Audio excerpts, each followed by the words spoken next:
आमंत्रित करना चाहूंगी भैया भरतदीप कौशिक जी को कि वो मंच पर आए और अपना जलवा बिखेर दें। आप यशदीप कौशिक जी को, क्षमा चाहेंगे मेरा नाम यश है शायद इसलिए, यशदीप कौशिक जी को और आपकी जोरदार तालियों के साथ स्वागत करिए।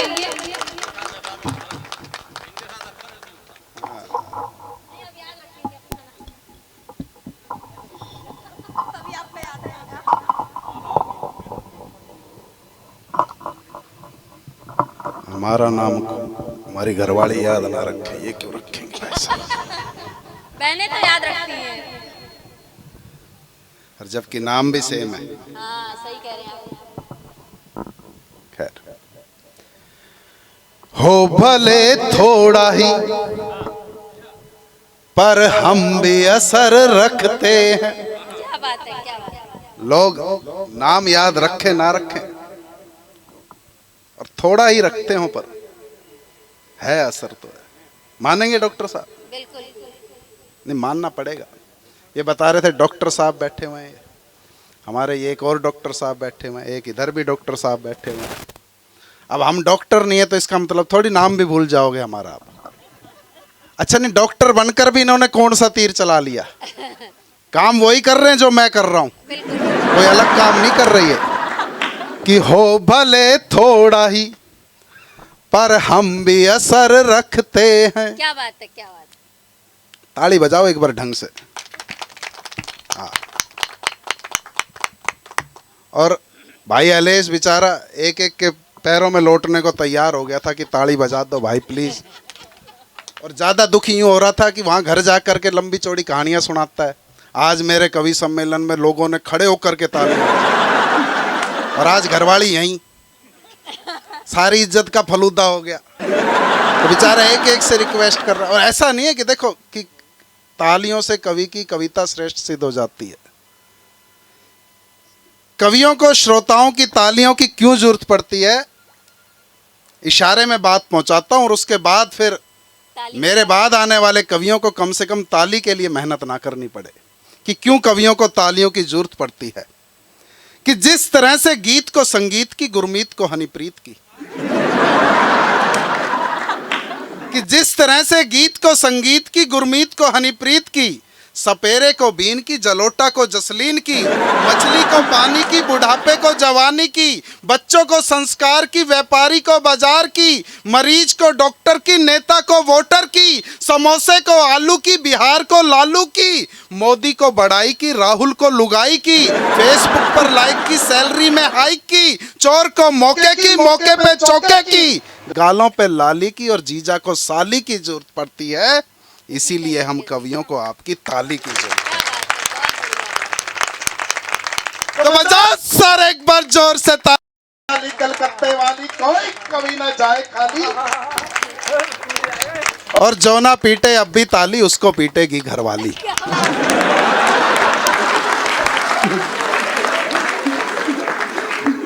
ये भाई हमारे पंकज टूट पड़े,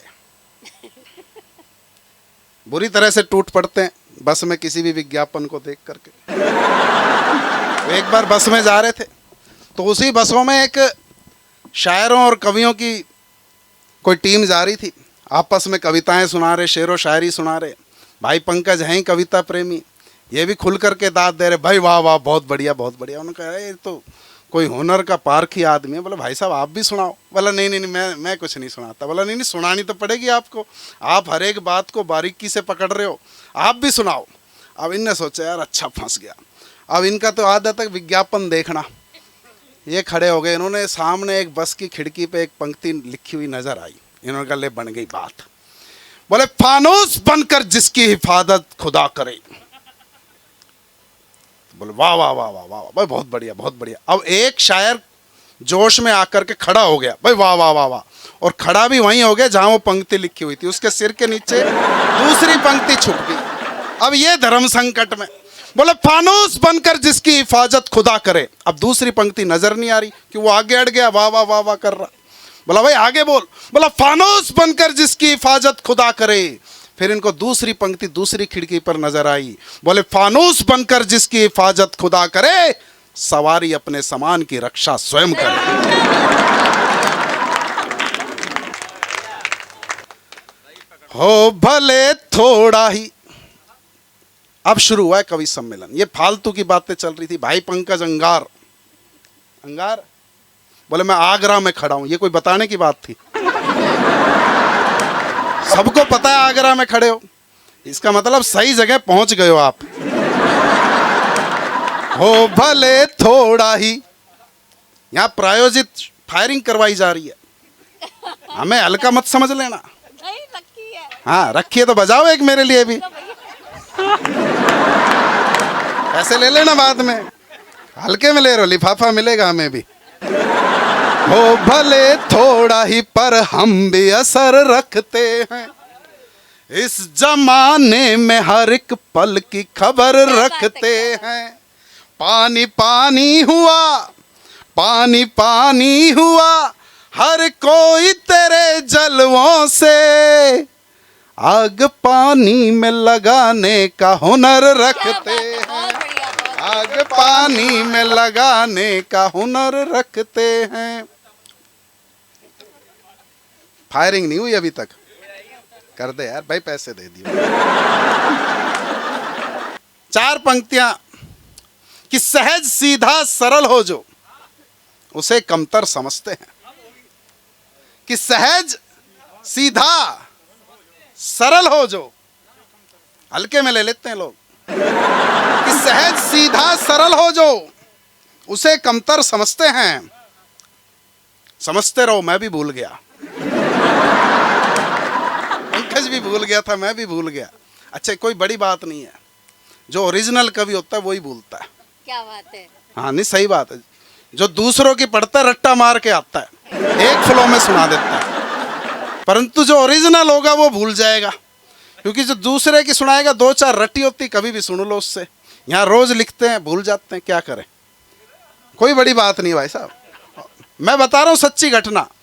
लाल किले का कवि सम्मेलन देश का सबसे बड़ा कवि सम्मेलन माना जाता है। वहां पर देश के एक बड़े राष्ट्रीय कवि कविता सुनाने आए और पहली पंक्ति के बाद ही कविता भूल गए पूरी। और संचालक ने अच्छी लंबी चौड़ी उसकी भूमिका बनाई, बोलो ये हैं और वो हैं। जैसे अभी एलेश की बनाई थी मैडम ने कि आगरा की आन बान शान, हिंदुस्तान की पहचान। आगरा की तो तारीफ करनी पड़ेगी। ठीक बात है, हम भी फरीदाबाद से आए हैं। नहीं आपकी भी हाँ, की है। नहीं करी, नाम तक नहीं लिया, क्या बात कर। आपके जाने के बाद आपकी मेरे माँ बाप ने बहुत प्यार से रखा था मेरा नाम यशदीप कौशिक, आपने उसका भरतदीप बना दिया। इससे अच्छा तो पेमेंट काट लेते। बताओ, नहीं वो पूरा देंगे। नाम ही काट लिया। तो पूरी लंबी चौड़ी भूमिका बनाई, बढ़िया वाली सही नाम बोल करके बकायदा। और जैसे ही वो आया माइक पर भूल गया, उसने पढ़ना शुरू किया। बोला चौराहे पर खड़ा कुत्ता,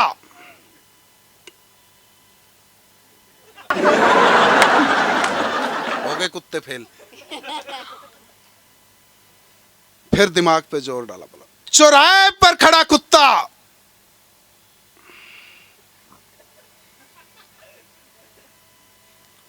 भाई साहब पर्ची भी लाना भूल गया। वो गलती से रहेगी घर में ही। पीछे संचालक बोला जल्दी पढ़, नहीं तो पब्लिक मारेगी कुत्ते की तरह यहीं पर ही। आगरा की तरह बढ़िया श्रोता नहीं है। बोला चौराहे पर खड़ा कुत्ता और कुत्ते के ऊपर कुत्ता। अब जबरदस्ती तुकबंदी भिड़ाई उसने, और मन ही मन सोच रहा है ये हमारे शरीफ आदमी है पंकज जी, इनको काम ने अगला बंद पढ़ दो। इन्होंने मान ली हमारी बात, पर उसकी सुई अटक गई वहीं। बोला चौराहे पर खड़ा कुत्ता और कुत्ते के ऊपर कुत्ता और कुत्ते के ऊपर फिर एक कुत्ता। याद नहीं आ रही भाई साहब। चौराहे पर खड़ा कुत्ता और कुत्ते के ऊपर कुत्ता और कुत्ते के ऊपर कुत्ता और कुत्ते के ऊपर कुत्ता और कुत्ते के ऊपर कुत्ता और कुत्ते के ऊपर कुत्ता और कुत्ते के ऊपर कुत्ता और कुत्ते के ऊपर कुत्ता और कुत्ते के ऊपर फिर एक कुत्ता। पूरे 20 कुत्ते चढ़ा दिए, आगे नहीं बढ़ के दे रहा। पब्लिक शांत पूरी। भाई बहुत बड़ा कवि, अच्छी लंबी चौड़ी उसकी भूमिका बनाई थी, उसका नाम भी सही पड़ा था, कोई अच्छी बात ही करेगा ये। तो सारे शांत कि कोई मैसेज निकल करके आएगा, कोई अच्छा संदेश निकल करके आएगा, सब शांत। तभी पीछे से एक श्रोता उठा, बोला भाई वाह वाह वाह वाह, बहुत बढ़िया बहुत बढ़िया। उसकी बगल में एक बैठा हुआ, उसने मारी कवानी, बोले किस बात की वाह वाह, क्या बढ़िया, कुछ समझ में आई क्या कह रहा है ये? बोला कुछ भी कह रहा हूं, 20 कुत्ते चढ़ गए, गिर एक भी नहीं रहा, क्या बैलेंस बनाया कमाल का। तो आप भी बैलेंस बना दो एक बार तालियों से मेरा। क्या बात है, क्या बात। कि सहज सीधा सरल हो जो उसे कमतर समझते हैं, अदब से हो झुकी नजरें तो फिर नौकर समझते हैं, और तमाशा खुद का ही करके हंसाते हैं जो लोगों को, उन्हें सब लोग दुनिया में यहाँ जोकर समझते हैं। क्या बात है, क्या बात। बहुत बढ़िया, बहुत बढ़िया। बहुत बहुत आभार। जय हिंद, जय भारत। अरे और पढ़िए भैया, अभी तो बना है। मैं जा नहीं रहा था, पर्ची लेने गया था। मैं देख रहा था थोड़ी टीआरपी बनी नहीं बनी। अभी तो बंदूक नहीं चली, कैसे हाँ, बैठे हो? बंदूक। चलो एक कविता सुना देता हूँ मैं। हाँ हाँ, उस पर चलवा दियो भाई, नहीं फिर एक और सुनानी पड़ेगी। सीधे सीधे कविता पढ़ता हूँ। जो लफाजी करनी थी कर चुका, पेमेंट आ ही चुका है, कोई टेंशन नहीं। हाँ, कि कई दिनों से परेशान था, जिंदगी से हैरान था। बिल्कुल एक अलग विषय पर कविता आप लोगों को सुनने को मिलेगी। बस जहां बात दिल को छू जाए तो अपना आशीर्वाद देने में कंजूसी मत करना, हाथों को खोल कर रखना। कि कई दिनों से परेशान था, जिंदगी से हैरान था। एक दिन पत्नी के कहने पर मंदिर चला गया, बाहर आकर देखा तो पता चला कोई मेरे जूते चुरा गया। क्या बात। अच्छा, आपने देखा होगा कि शादियों में ये काम जूते चुराने का साड़ियां करती हैं, परंतु आज तक नहीं पता चला कि मंदिर मस्जिद के बाहर जूते चुराने का काम कौन से साले करते हैं। और साइंस ने इतनी तरक्की कर ली है, जीपीएस और पता नहीं क्या क्या आ गया। आप 2-4 क्लिक करो मोबाइल पर, तुरंत किसी भी चीज़ को आप लोकेट कर सकते हो। परंतु आज तक ऐसा कोई आविष्कार नहीं हुआ जो मंदिर मस्जिद के बाहर खोए हुए जूतों को ढूंढ कर ला सके। परंतु हमारे देश के यशस्वी, कहते हैं ना मोदी है तो मुमकिन है, कुछ भी हो सकता है। अभी पीछे आया था उनका रात को 8 बजे, जो उनका फेवरेट प्राइम टाइम है, 8 PM। जैसे ही कुछ बोलते हैं लोगों की धड़कनें बढ़ जाती हैं। तो उनका वक्तव्य आया था, बोला बहनों और भाइयों, अगर आप अपने जूते चप्पल आधार कार्ड से लिंक करवा लें तो उनको भी ढूंढ लें। और मुझे तो याद आता है कहीं दिलावर साहब ने कहा था कि जहां गूंजे थे खुशियों के तराने, मुकद्दर देखिए रोए वहीं पर, और हुए मस्जिद से गुम जूते हमारे, जहां से पाए थे खोए वहीं पर। भाई साहब, मैं देख रहा हूं कई देर से मोबाइल से रिकॉर्डिंग करने में व्यस्त हैं। कुछ एक तो मेरे हिस्से की तालियां खा रहे हो, हाथ एक व्यस्त हो गया, अपने हाथ को तकलीफ दे रहे हो। अच्छा, होना जाना इससे कुछ नहीं, रिकॉर्डिंग भेजोगे तुम अपनी गर्लफ्रेंड को, फ्रेंड रिक्वेस्ट मेरे पास आ जाएगी।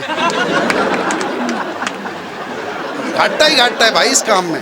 वहाँ कैमरे लगे हुए, हमारा मंच यूट्यूब चैनल पे बाद में सारा कार्यक्रम देख सकते हो, कोई दिक्कत नहीं है, वो भी जरूरी है भाई। कि कई दिनों से परेशान था, जिंदगी से हैरान था। एक दिन पत्नी के कहने पर मंदिर चला गया, बाहर आकर देखा तो पता चला कोई मेरे जूते चुरा गया। मैं मन ही मन बिलबिलाया, पुजारी पर चिल्लाया। पुजारी ने कहा, श्रीमान क्यों होते हो परेशान, मंदिर पर इल्जाम लगाते हो, पर उसका क्या जिसे तुम लोकतंत्र का सबसे बड़ा मंदिर बताते हो। पर उसका क्या जिसे तुम लोकतंत्र का सबसे बड़ा मंदिर बताते हो, जो बन चुका है खुद लोकतंत्र के लिए खड्डा। क्या उससे भी बड़ा है कोई डाकू चोर लुटेरों का अड्डा? क्या उससे भी बड़ा है कोई डाकू चोर लुटेरों का अड्डा? व्यर्थ ही इतना शोर मचाया है, सिर्फ जूते ही तो चुराए हैं, कौन सी बड़ी धन माया है। बोले इस देश में अरबों करोड़ों के घोटाले हो जाते हैं, एक जोड़ी जूते के पीछे तूने आसमान सिर पे उठा लिया। बोले व्यर्थ ही इतना शोर मचाया है, सिर्फ जूते ही तो चुराए हैं, कौन सी बड़ी धन माया है। और पुजारी की बातों ने मुझे अंदर तक हिला डाला, और मेरे कवि हृदय ने तुरंत जूतों पे पूरा पुराण लिख डाला। क्या बात है। अब अपने दुखी मन की व्यथा आप सबको बताता हूं, जूते को सिर्फ जूता समझने वालों, तुम्हें जूते की पूरी महिमा सुनाता हूं। तो यहां से जूते की यात्रा प्रारंभ होती है। कहीं लगे बात दिल को छू जाए तो फिर अपना आशीर्वाद दीजिएगा कि जूता जो कहने को तो सिर्फ पैरों में पहनने के काम आता है, पर कईयों को जूता खाने में भी मजा आता है। क्या बात है, बहुत बढ़िया। कि जूता जो अच्छा, आपने देखा होगा आइसक्रीम के अलग अलग फ्लेवर होते हैं, ऐसे ही जूते के भी अलग अलग फ्लेवर होते हैं। कैसे कि जूता जो कहने को तो सिर्फ पैरों में पहनने के काम आता है, पर कईयों को जूता खाने में भी मजा आता है। और अगर यही जूता पानी में भिगो भिगो कर खिलाया जाए तो खाने वाले का मजा दोगुना हो जाता है। और हो अगर जूता चांदी का, जियो मेरे लाल, और और हो अगर जूता चांदी का तो खाने वाले की किस्मत का ताला खुल जाता है। और अगली पंक्ति पूरे सदन को समर्पित करता हूं, और अपने हाथों को रोक सको तो रोक करके दिखाना कि हो अगर जूता चांदी का तो खाने वाले की किस्मत का ताला खुल जाता है। और जिस किसी को इन जूतों का प्रसाद माँ बाप या गुरुओं के हाथों मिल जाता है तो यकीन मानना उसका तो पूरा जीवन ही संवर जाता है।